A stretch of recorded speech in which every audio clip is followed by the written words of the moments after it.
Hello guys, once again welcome to my YouTube channel and हम अपनी study और learning की जर्नी में आगे बढ़ रहे हैं। आई होप कि आपको मेरे सारे सेशन अच्छे से समझ आए होंगे। कोई आपका डाउट है, कोई आपका क्वेश्चन है, आप प्लीज़ कमेंट सेक्शन में लिख सकते हो। और आप मुझसे कुछ पूछना चाहते हो, कोई गाइडेंस लेना चाहते हो, आप प्लीज़ कमेंट सेक्शन में कमेंट करके पूछ लीजिएगा। आज की इस क्लास में मैं आपको बताने जा रही हूँ कि जो सेंटेंस होते हैं उसके टाइप कितने होते हैं। एक कॉम्प्लिकेटेड ना बना करके मैं जस्ट आपको एक छोटा सा इंट्रोडक्शन देना चाहूंगी यहाँ पे सेंटेंस का, ताकि हम कल से जो है अपने पार्ट्स ऑफ स्पीच पे डिटेल्ड वीडियो लेकर के आ सके। ठीक है फ्रेंड्स, तो जस्ट आपको पता होना चाहिए। तो मैं आपको बोलूंगी टाइप्स ऑफ सेंटेंसेस।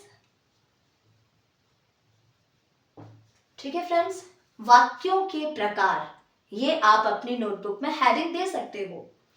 सबसे पहला जो वाक्य होता है, जो सबसे इजी वाक्य होता है फ्रेंड्स, वो होता है आपका सिंपल सेंटेंस। इसी का दूसरा नाम है असर्टिव।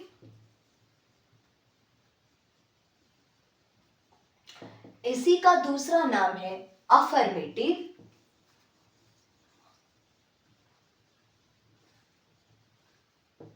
ठीक है फ्रेंड्स, इसी का दूसरा नाम है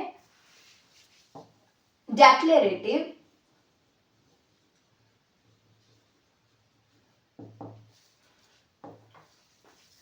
इसी का दूसरा नाम है नरेटिव। है ना, simple, assertive, affirmative, declarative, narrative sentence. जितने सारे इसके नाम हैं, ये सबसे साधारण वाक्य होता है और हिंदी में आप इसको लिखते हो साधारण वाक्य। तो अगर आप अपने नोट्स बना रहे हैं ना फ्रेंड्स, तो आप आगे ब्रैकेट में लिख सकते हो साधारण वाक्य। साधारण वाक्य कैसा होता है फ्रेंड्स? हम साधारण वाक्य उसको कहते हैं जिस वाक्य में कोई सवाल नहीं पूछा जाता और जिस वाक्य में नहीं वर्ड का कोई प्रयोग नहीं किया जाता, यानी कि नॉट वर्ड इसमें नहीं मिलेगा आपको। जो ऐसा वाक्य होता है वो साधारण वाक्य होता है। मैं आपको एग्जांपल दे देती हूं। अगर मैं कहूं, देखो फ्रेंड्स, थोड़ा सा ना कंपैरेटिव करके पढ़ेंगे, कंपैरिजन करके पढ़ोगे तो थोड़ा अच्छे से समझ आएगा। मैंने लिखा दिस इज अ पेन। ठीक है फ्रेंड्स, दूसरा वाक्य मैंने लिखा this is not a pen.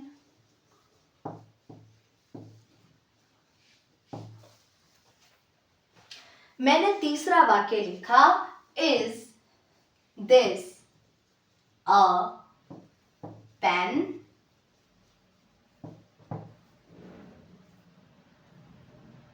जरा ध्यान से देखिए फ्रेंड्स, मैंने आपके पास 3 वाक्य लिखे हैं। This is a pen, this is not a pen, is this a pen. तीनों वाक्यों में कुछ अंतर तो है ना फ्रेंड्स? अगर आप ध्यान से देखो तो जो हमारा पहला वाक्य है, इसमें नॉट वर्ड का प्रयोग नहीं किया गया है, ना ही इसमें कोई सवाल किया गया है। बड़ा सीधा सा वाक्य है कि ये एक पेन है। ठीक है ना, बहुत सीधा सा वाक्य है कि ये एक पेन है। दूसरा सेंटेंस अगर आप देखो तो इसमें लिखा है कि this is not a pen, ये पेन नहीं है। तो ध्यान से देखने पे पता चलता है कि यहाँ पे तो भाई नॉट वर्ड का यूज किया गया है। इसका मतलब ये साधारण वाक्य नहीं है। तीसरा जो आपके पास वाक्य है, इसके क्वेश्चन मार्क को देखने से पता चलता है कि इसमें सवाल किया गया है, इज दिस अ पेन, क्या ये पेन है?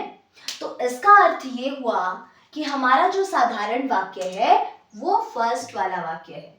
ये 2 वाक्य हमारे साधारण वाक्य नहीं है।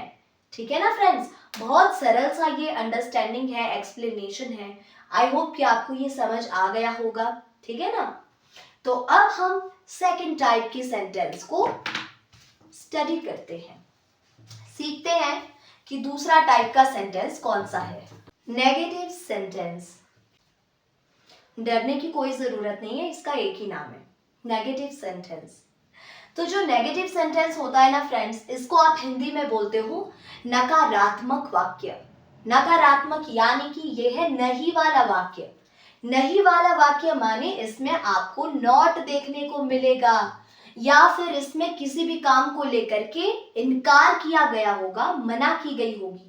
जो अभी हमने पिछला सेंटेंस पढ़ा था, this is not a pen, वो इसी का एग्जाम्पल था फ्रेंड्स, क्योंकि उसमें नॉट वर्ड आ रहा है, ठीक है ना। I would not take a cup of tea, I would not like to take a cup of tea, ठीक है ना। I will not go to Shimla. तो इस तरह के जो वाक्य हैं जिनमें आपको नॉट देखने को मिलता है फ्रेंड्स, वो वाले वाक्य आपके नेगेटिव वाले वाक्य हैं। And for not, and for negative. I hope कि ये तो बहुत ही इजी सा है, ठीक है ना। और इसके लिए अगर मैं आपको एग्जांपल दूं तो मैं कहूंगी I do not like coffee. I do not like coffee. तो यहाँ पे आपको नॉट देखने को मिल रहा है, इसका अर्थ ये है कि ये नेगेटिव वाक्य है माय फ्रेंड्स, ठीक है ना। ये नेगेटिव वाक्य है सिंपली, जिसमें आपको नॉट देखने को मिल गया, that is your negative sentence. Now let us move towards next type of sentence. Third type का सेंटेंस जो है interrogative.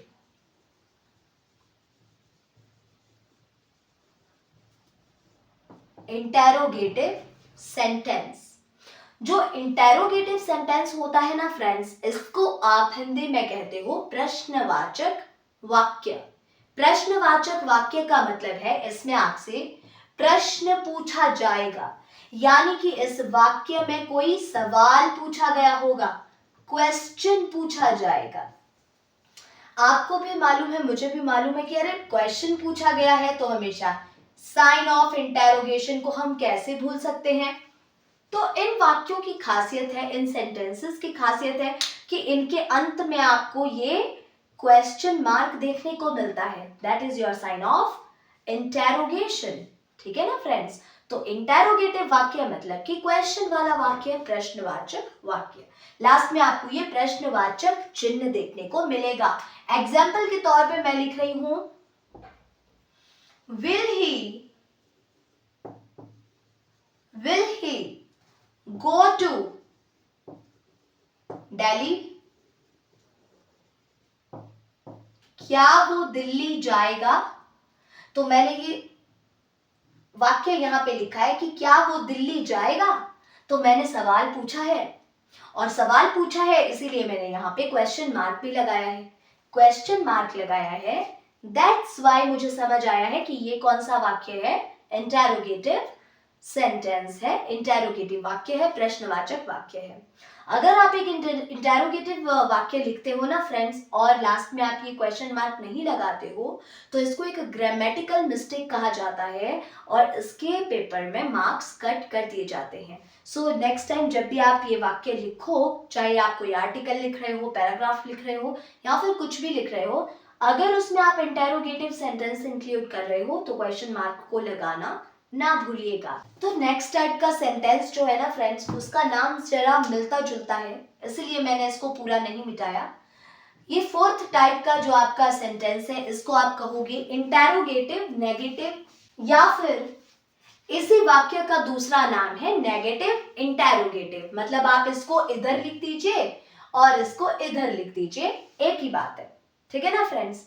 Negative interrogative, interrogative negative, देख करके ही पता चल रहा है भाई ये दो सेंटेंस के मिलने से बना है। दो सेंटेंस कौन कौन से, एक तो आपका इंटेरोगेटिव हो गया और दूसरा आपका नेगेटिव हो गया। आप इसमें क्या समझोगे कि नेगेटिव से मैंने लिया नॉट और इंटेरोगेटिव से मैंने लिया क्वेश्चन, और मेरा क्वेश्चन मार्क। तो आपका ये जो नए टाइप का वाक्य बनकर के निकल रहा है, यानी कि इंटेरोगेटिव नेगेटिव या फिर नेगेटिव इंटेरोगेटिव, तो ये आपके पास होगा प्रश्नवाचक नकारात्मक वाक्य या फिर नकारात्मक प्रश्नवाचक वाक्य। मैं आपको इसका एग्जाम्पल देती हूँ फ्रेंड्स। क्या वह दिल्ली नहीं जाएगा, क्या वो दिल्ली नहीं जाएगा। तो आप यहाँ पे ध्यान से देखिए, यहाँ पे क्वेश्चन मार्क भी है, क्वेश्चन भी पूछा गया है और नॉट वर्ड भी है, नहीं भी की गई है, क्या वो दिल्ली नहीं जाएगा। जो इस प्रकार के वाक्य होते हैं ना फ्रेंड्स, वही आपके पास इंटेरोगेटिव नेगेटिव सेंटेंस कहलाते हैं। आई होप कि ये बहुत ही इजी लगा होगा आपको। नेक्स्ट टाइप का सेंटेंस करते हैं फ्रेंड्स। फिफ्थ टाइप का सेंटेंस होता है फ्रेंड्स एक्सक्लेमेटरी।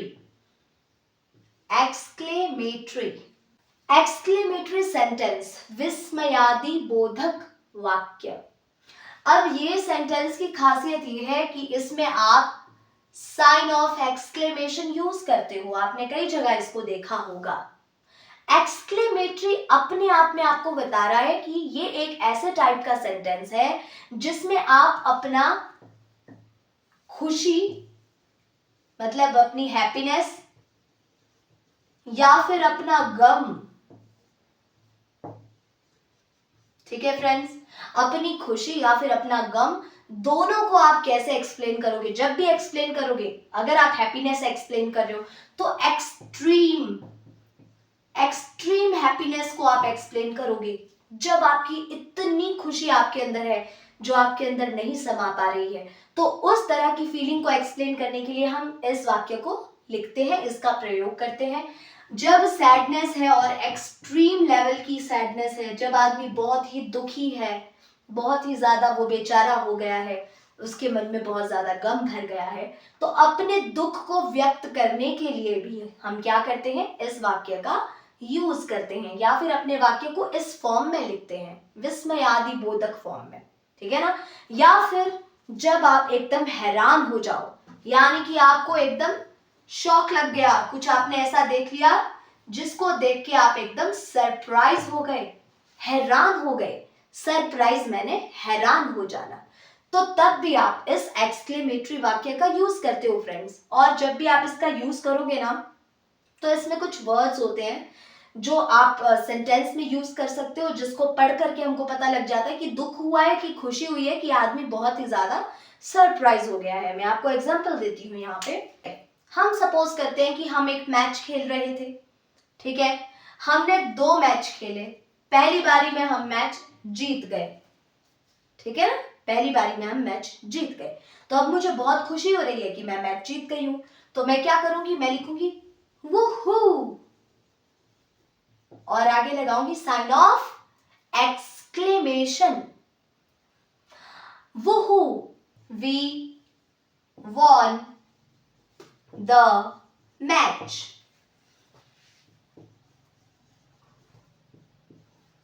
लास्ट में आपका लगेगा फुल स्टॉप।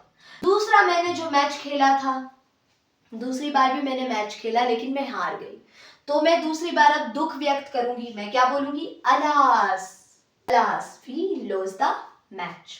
सपोज करिए कि मैं अब बहुत खुश हो गई हूं उस फूल को देख करके।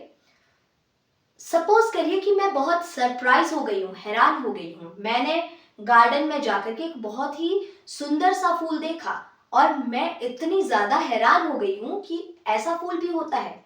तो मैं अपनी भावना को ऐसे व्यक्त करूंगी, what a beautiful, what a beautiful flower. और इसमें जो मेरा साइन ऑफ एक्सक्लेमेशन है ना फ्रेंड्स, वो मैं यहाँ पे लास्ट में अप्लाई कर दूंगी। मैंने आपको यहाँ पे 3 प्रकार के वाक्य लिखे हैं ना फ्रेंड्स। यहाँ पे एक्सट्रीम हैप्पीनेस है, यहाँ पे एक्सट्रीम सैडनेस है, यहाँ पे मैं हैरान हो गई हूँ, सरप्राइज हो गई हूँ। आप भी जब सेंटेंस फॉर्मेशन करें तो आप प्लीज इस टाइप के वाक्य जो हैं छांट करके लिख सकते हैं, या फिर जब आप रीडिंग कर रहे हैं ना, तो रीड करते हुए आप एकदम पहचान सकते हो कि ये वाला वाक्य है, ये वाला वाक्य यहाँ पे है, अच्छा ये वाला वाक्य है। तो जब आप रीडिंग करोगे तो साथ साथ में अपने मन में ये भी देखते चलिएगा कि ये वाला वाक्य मैं पढ़ रहा हूँ, ये उसका टाइप है, ठीक है ना, या फिर पढ़ रही हूँ। जो लास्ट वाक्य है फ्रेंड्स, वो है ऑप्टेटिव सेंटेंस। बहुत ध्यान से देखना है, ऑप्टेटिव सेंटेंस क्या होता है। तो ऑप्टेटिव सेंटेंस हमारा वो वाक्य होता है फ्रेंड्स जिसमें हम कोई प्रेयर करते हैं, किसी से प्रार्थना करते हैं, या फिर हम किसी को कोई सुझाव देते हैं, सजेशन।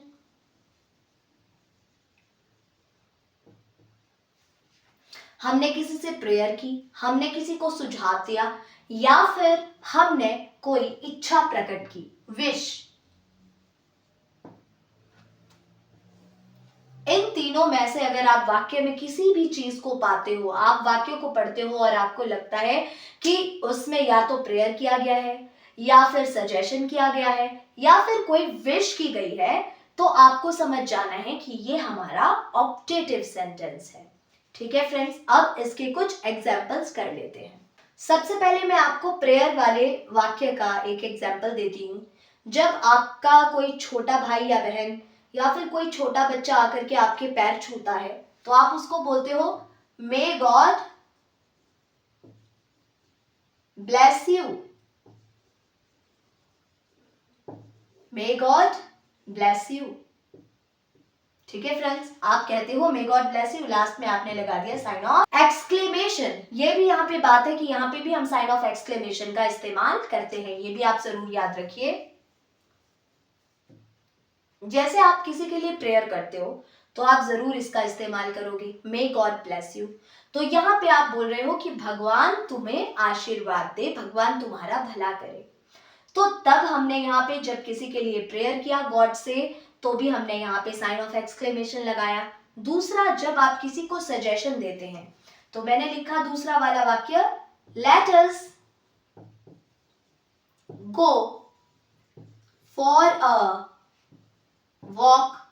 आपने कहा कि चलो हम क्या करते हैं, वॉक पे जाते हैं, सैर पे जाते हैं। लास्ट में हम क्या यूज करेंगे, साइन ऑफ एक्सक्लेमेशन। ये हो गया हमारा सजेशन वाला वाक्य। लास्ट वाला वाक्य देखिए, इच्छा वाला वाक्य, काश ऐसा होता कि मैं राजा होता, या फिर हम लिख सकते थे would that I were a queen. ठीक है फ्रेंड्स, तो वो भी आपका क्या हो जाता, विश वाला वाक्य हो जाता। इच्छा सिर्फ खुद के लिए ही आप, मैं कब कहूंगी कि आपका कोई वाक्य इच्छा है या फिर प्रेयर है। देखो फ्रेंड्स, जब आप दूसरों के लिए कर रहे हो तो प्रार्थना कर रहे हो, ठीक है ना। कई बार हम खुद के लिए भी प्रार्थना करते हैं। विश कब बोलोगे, जब आप, जस्ट लाइक आपने कहा कि काश ऐसा होता कि मैं राजा बन जाऊं, जब आप अपने लिए कुछ चाह रहे हो कि काश मेरे साथ ऐसा अच्छा हो जाए, है ना, तो वो आपकी इच्छा है। जब आप कहीं पे भी वाक्य में प्रेयर, सजेशन या फिर विश देखते हो, तो आपने समझ जाना है कि ये आपका ऑप्टेटिव सेंटेंस है। आई होप कि आपको आज का सेशन अच्छे से समझ आया होगा फ्रेंड्स, और कल हम यहाँ पे स्टार्ट करने जा रहे हैं आपका फर्स्ट पार्ट ऑफ स्पीच, जो है नाउन। तो प्लीज कल का सेशन मिस मत करिएगा। ये जो पार्ट्स ऑफ स्पीच है, इनको समझना बेहद जरूरी है। हम पार्ट्स ऑफ स्पीच को डिटेल में समझेंगे। आप प्लीज मेरे साथ इसी तरह से बने रहिएगा और जरूर मेरे चैनल को लाइक, शेयर और सब्सक्राइब करिएगा फ्रेंड्स। अगर आपको कोई डाउट है, आप प्लीज कमेंट सेक्शन में लिख करके मुझे बताइएगा। Will see you in the next video. Till then, bye bye and have a great day. Bye.